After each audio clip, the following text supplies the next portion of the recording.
जय हिंद दोस्तों, मेरा नाम है हिमांशु यादव और आप देख रहे हैं एडीबीएम क्लासेस। इस क्लास में हम बात कर रहे हैं उत्तर प्रदेश बोर्ड एग्जाम 2025 के विज्ञान के प्रश्न पत्र 824 सीजे में। अभी तक मैंने भौतिक विज्ञान के बहुविकल्पी प्रश्नों को करवा दिया है। आज मैं करवा रहा हूँ जो केमिस्ट्री का जो बहुविकल्पी प्रश्न है उसको एक्सप्लेन करते हुए आपको मैं हल करवाऊंगा। जब भी आप इस वीडियो को देखें तो साथ में एक कॉपी और पेन जरूर रख लें, जो कि मैं जो बहुविकल्पी प्रश्न को करवाता हूं तो आसपास के जितने भी इंपॉर्टेंट क्वेश्चन होते हैं उसको भी साथ में लेकर चलता हूं। अतः मेरा आपसे निवेदन है कि आप इस वीडियो को पूरा देखें और इसके साथ ही रफ और पेन जरूर लेके बैठें। चलिए क्लास को स्टार्ट करते हैं।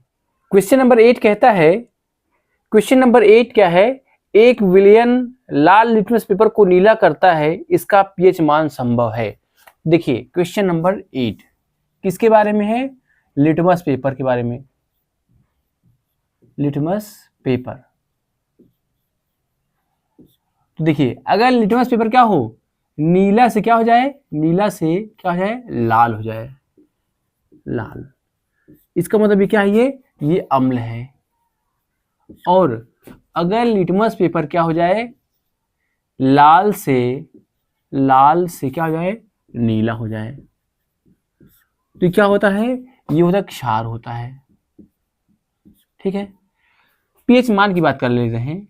पीएच, अगर पीएच मान क्या हो, 7 से ज्यादा हो, किसे हो, 7 से ज्यादा हो तो क्या कहलाएगा, ये क्षार होगा।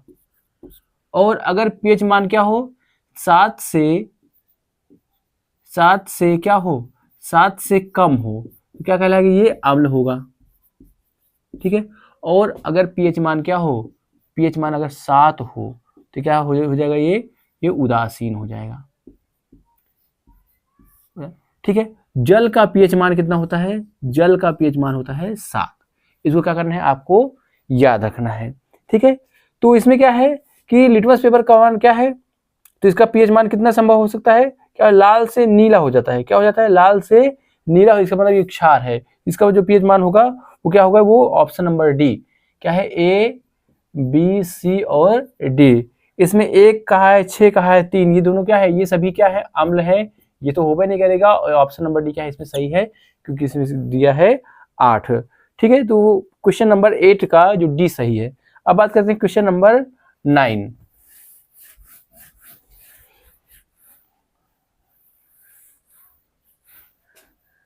क्वेश्चन नंबर 9, क्वेश्चन नंबर 9 कहता है, जिंक चूर्ण पर तनु सल्फ्यूरिक अम्ल की क्रिया से गैस निकलती है। देखिए यहाँ पे जिंक है, इसकी क्रिया किसे करवा देंगे, H2SO4 से करवा देंगे। तो क्या निकलेगा, क्या बनेगा, यहाँ बनेगा ZnSO4 और प्लस हाइड्रोजन गैस क्या हो जाएगी, यहाँ पे निकल जाएगी। ठीक है। तो कौन सी गैस निकलेगी, यहाँ पे हाइड्रोजन गैस निकलेगी। ठीक है। तो ए बी सी और डी। आपको पता भी होना चाहिए कि धातुओं की अभिक्रिया अम्ल से कराने पर कौन सी गैस निकलती है, हाइड्रोजन गैस निकलती है। तो इसमें क्या है, ऑक्सीजन गैस। ये ऑक्सीजन गैस तो नहीं निकलेगी, ऑप्शन नंबर ए क्या है, गलत हो जाएगा। फिर क्लोरीन गैस अगर आपको ना भी पता हो तो यहाँ पे क्लोरीन गैस कहीं है ही नहीं, तो क्लोरीन गैस तो बनेगी भी नहीं, तो ये भी क्या हो जाएगा, ये गलत हो जाएगा। फिर CO2 गैस, ये भी क्या है, गलत है। ऑप्शन नंबर डी क्या है, इसमें सही है। इसमें जो है हाइड्रोजन गैस दिया है। अच्छा, ये कौन सी, अगर अभिक्रिया की बात करें तो कौन सी अभिक्रिया है, ये विस्थापन अभिक्रिया है। क्या है ये, विस्थापन अभिक्रिया। ठीक है। अगर बात करें द्विविस्थापन अभिक्रिया, द्विविस्थापन अभिक्रिया, द्विविस्थापन अभिक्रिया का एग्जाम्पल क्या है, इसे आप ले लीजिए NaCl, इसकी अभिक्रिया करवा दीजिए ZnSO4 से करवा दीजिए। तो क्या बनेगा, यहाँ बन जाएगा ZnCl2 और प्लस हो जाएगा Na2SO4 हो जाएगा। ठीक है। ये कौन सी अभिक्रिया है, ये द्विविस्थापन अभिक्रिया। द्विविस्थापन का मतलब होता है कि ये इसके साथ आ जाए और ये इसके साथ आ जाए, इसे बोलेंगे द्विविस्थापन अभिक्रिया। ठीक है। अब बात करते हैं क्वेश्चन नंबर 10।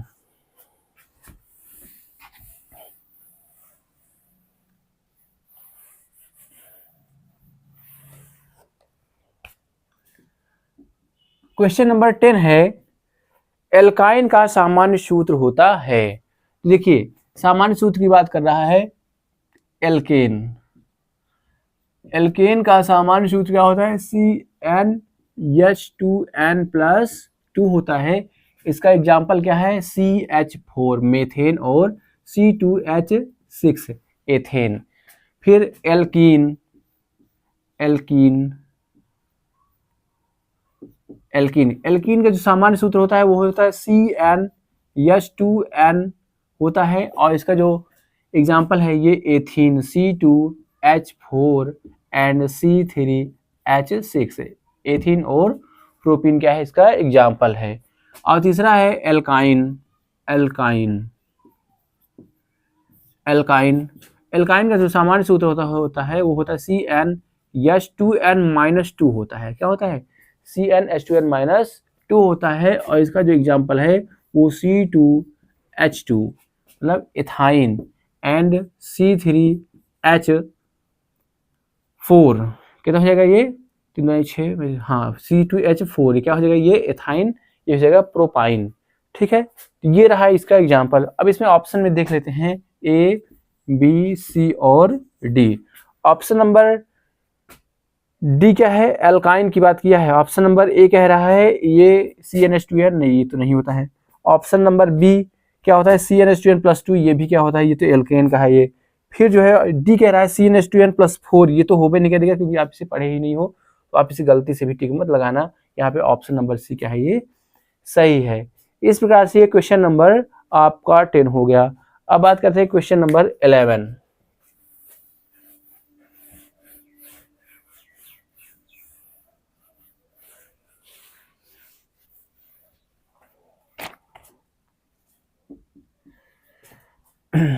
क्वेश्चन नंबर 11 कहता है एल्डिहाइड का कार्यात्मक समूह होता है।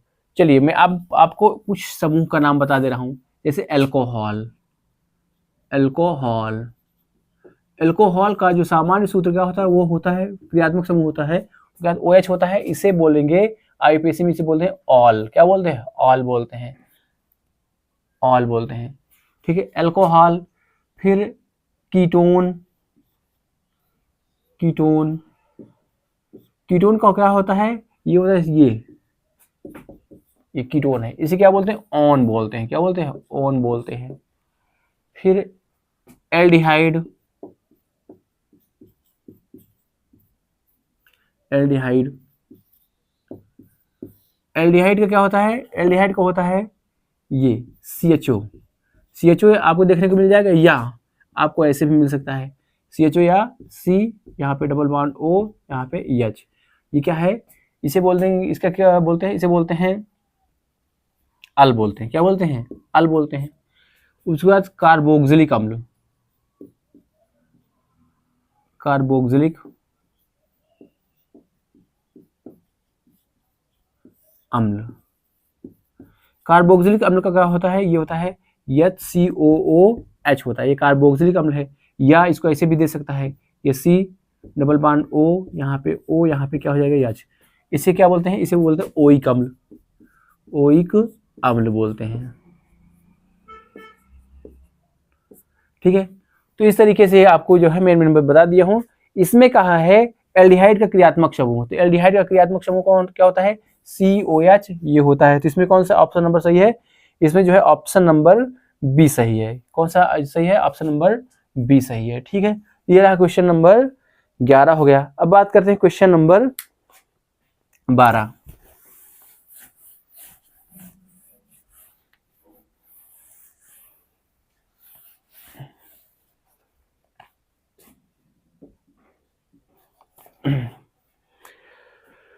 क्वेश्चन नंबर 12 कहता है निम्न में से कौन सी धातु अम्लों से हाइड्रोजन को विस्थापित करती है?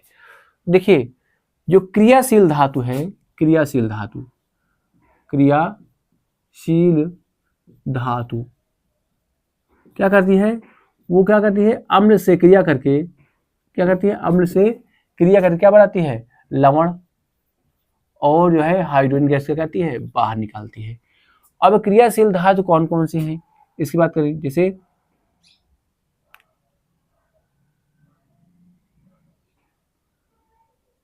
Lithium, potassium, calcium, sodium, magnesium, zinc, लोहा, ये सभी क्या करती हैं, ये सभी हाइड्रोजन क्या करती हैं, ये इनकी अभिक्रिया अगर क्या करवा दी जाए, सॉरी इसकी अभिक्रिया HCl से या अम्ल से करवा दी जाए तो क्या करता है ये जो है लवण बनाएंगी और जो है हाइड्रोजन गैस को क्या करेंगी, बाहर निकालेंगी।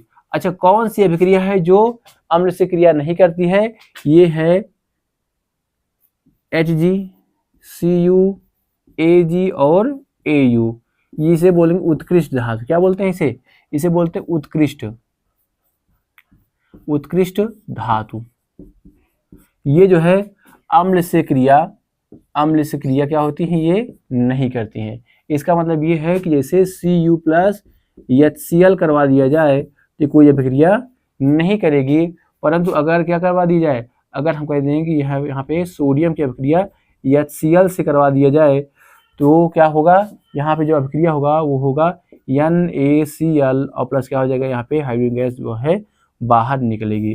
तो कौन सी है इसमें है, इनमें से है यहाँ पे ऑप्शन नंबर, यहाँ पे देखो एक प्लेटिनम भी यहाँ पे लिख लीजिए, प्लेटिनम भी क्या है, उत्कृष्ट धातु में आती है। ठीक है, तो यहाँ PtCu Hg ये क्या है, ये तीनों उत्कृष्ट धातु हैं, ये किसी अम्ल से अभिक्रिया नहीं करेंगी। एक ही ऑप्शन है, ऑप्शन नंबर ए Mg और Zn क्या होता है, ये ज्यादा अभिक्रियाशील होता है, अतः ये क्या करेगी, ये हाइड्रोजन गैस को विस्थापित कर देगी। ये रहा क्वेश्चन नंबर 12।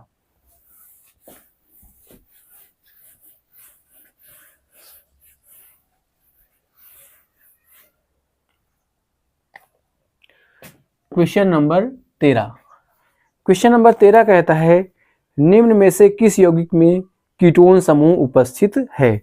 तो मैं बताया हूं कीटोन समूह में क्या होता है, कीटोन समूह में ये ऐसे होता है, ऐसे भी हो सकता है।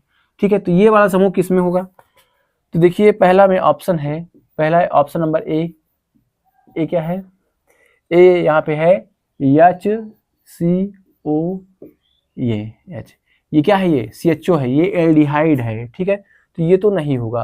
ठीक है, इसे बोलेंगे फार्मेल्डिहाइड, ये क्या है, फार्मेल्डिहाइड, तो ये नहीं है। ऑप्शन नंबर बी कह रहा है CH3, यहाँ पे O है, यहाँ पे क्या है, OH है। ठीक है, तो क्या है, ये कार्बोक्सिलिक अम्ल है। क्या है, ये कार्बोक्सिलिक अम्ल है, ये है एसिटिक अम्ल। ये क्या है, ये एसिटिक अम्ल, तो ये भी नहीं होगा। अब ऑप्शन नंबर सी कह रहा है क्या है, CH3 C11O और यहाँ पे OH, ये भी क्या है, सेम दे दिया है, तो ये भी क्या है, ये नहीं है। ऑप्शन नंबर डी में क्या है, CH3 C, यहाँ पे क्या है, CH3, यही क्या है, बताया हूँ कि अभी जो है ये इससे मिलता जुलता है, इसलिए क्या है, यही कीटोन है, इसमें ही क्या है, कीटोन समूह उपस्थित है। ठीक है, ये रहा क्वेश्चन नंबर 13। इस तरीके से ये केमिस्ट्री वाला पार्ट आपका समाप्त हो गया। अगर आपको ये मेरा वीडियो आज के लिए इतना ही, अगर आपको ये मेरा वीडियो पसंद आया है तो प्लीज़ मेरे वीडियो को लाइक कीजिए और इसके साथ ही मेरे चैनल को सब्सक्राइब करना ना भूलें। आज के लिए इतना ही। जय हिंद, जय भारत।